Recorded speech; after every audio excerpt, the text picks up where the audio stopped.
The studio lights were warm, almost comforting, but the air carried a tension that could be felt even before the cameras rolled. Blake Shelton sat relaxed in his chair, boots planted firmly on the polished floor, hands loosely folded as if this were just another friendly conversation. He had done countless interviews, laughed through awkward questions, dodged rumors with humor. This was familiar territory, or so it seemed. Across from him, Joy Behar leaned back at first, scanning her notes, her expression suggesting she already knew where she wanted the discussion to go. The hosts exchanged practice smiles, the kind perfected through years of live television, but something underneath felt restless. The topic shifted smoothly from Blake's music to his public persona, then subtly, almost imperceptibly, into commentary about celebrities and their opinions.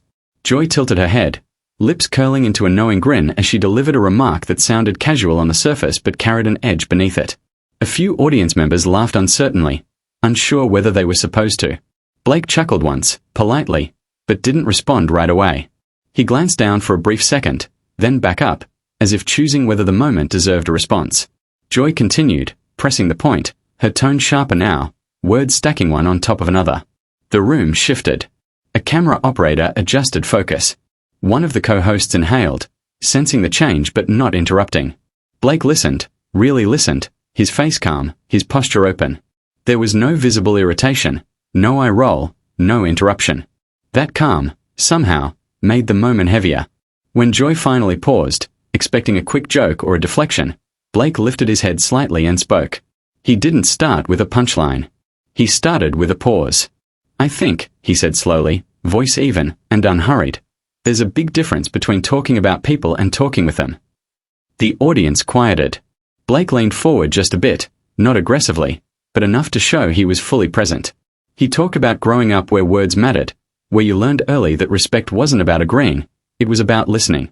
Each sentence was delivered without heat, but with intention, like he was laying bricks carefully, one by one. Joy tried to interject, smiling as if to soften the exchange, but Blake kept his tone steady and continued. He explained how easy it was to paint people with broad strokes, especially on television, where everything had to be quick and loud to be noticed. But real life, he said, doesn't work in sound bites. A ripple of applause moved through the audience, hesitant at first, then stronger. The co-hosts glanced at one another, unsure whether to steer the conversation or let it unfold. Blake didn't accuse. He didn't mock. Instead, he reflected. He talked about responsibility, how having a platform meant understanding that words could land differently depending on who was listening. He mentioned fans who came to his shows after long shifts, people who didn't care about arguments on TV but cared deeply about being respected as human beings. His voice stayed low, almost conversational, which only made the room lean in closer. Joy shifted in her seat, her smile tightening. She attempted another comment, lighter this time, but the rhythm had changed. Blake acknowledged her with a nod and responded directly, not dismissively, but firmly. "I'm all for debate," he said, "but debate works best when we remember there's a person on the other side." The audience applauded again, louder now, some people standing briefly before sitting back down. The energy in the studio was unmistakable. What had started as a routine segment had transformed into something raw and unscripted. Producers behind the cameras exchanged looks. This wasn't chaos, it was control. Blake wasn't dominating the conversation by volume or attitude. He was guiding it with composure. That, somehow, made it impossible to interrupt him without looking dismissive. He spoke about being labeled, about how assumptions stick once they're spoken aloud. He admitted he didn't have all the answers and wasn't pretending to. "But I do know," he added, "that talking down to people never brings anyone closer to the truth." His words weren't aimed like arrows. They were mirrors, reflecting the moment back onto the room. The silence that followed wasn't awkward, it was thoughtful. Joy laughed softly, trying to reset the mood, but the audience sensed what had happened. This wasn't a joke segment anymore. Blake smiled then, not triumphantly, but kindly, as if to signal that he wasn't there to fight. "We can disagree," he said, "and still leave the room better than we found it." That line drew the strongest applause yet, echoing off the studio walls. For a brief moment, everything slowed. Even the lights seemed less harsh. Blake leaned back again, hands resting on his knees, his point made without spectacle. Joy nodded, lips pressed together, acknowledging the shift even if she didn't fully embrace it. The co-hosts jumped in to move the conversation forward, but the atmosphere had already been rewritten. Viewers at home would later replay this moment, dissecting every pause and phrase, But inside the studio, it felt simple and profound all at once.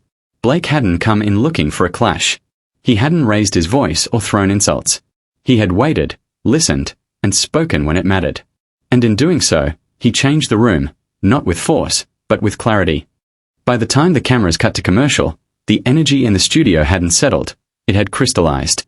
Crew members moved a little faster, whispers trailing behind them like static. Blake rose from his chair during the break, stretching casually, greeting a few staffers with the same easy politeness he'd shown all morning. Joy stayed seated, laughing with the producer, but the laugh came a beat late, like a line delivered after the audience had already reacted. Everyone could feel it. Something unscripted had happened, and there was no editing it away. When the show returned live, the host steered the conversation towards safer ground, upcoming projects, light banter, a quick joke to reset the tone. Blake played along, smiling, answering warmly, never circling back to the moment unless prompted. That restraint only amplified the impact. The audience clapped at the right cues, but their applause carried an undercurrent of awareness, as if they were still processing what they'd just witnessed. Joy nodded along, chiming in, professional to the end. Yet the rhythm between her and Blake never quite returned to what it had been before. As the episode wrapped, Blake thanked everyone, shook hands, and exited with a relaxed wave. There was no victory lap, no lingering glance back at the stage. That quiet exit became its own statement. In the hallway backstage, a publicist leaned in, murmuring that phones were already lighting up. Blake just shrugged, half smiling. "It's live TV," he said simply, as if that explained everything. Within minutes of the broadcast ending, clips flooded social media. Short snippets, Blake's pauses, the applause, Joy's interrupted smile, were looped and replayed, captioned with bold claims and shocked emojis. Some praised Blake's composure, calling it a masterclass in staying calm under pressure. Others debated Joy's approach, arguing over intent and tone. Comment sections turned into battlegrounds, but one thing united them. Everyone was watching the same moment, again and again. Entertainment blogs moved fast, racing to frame the narrative. Headlines buzzed with words like clash, standoff, and unexpected. Pundits dissected Blake's language, pointing out how he never attacked, only redirected. Media analysts noted how rare it was to see a live TV exchange shift power without raised voices. Late-night shows teased the moment, pausing clips mid-sentence for dramatic effect, then rolling them again to catch the audience's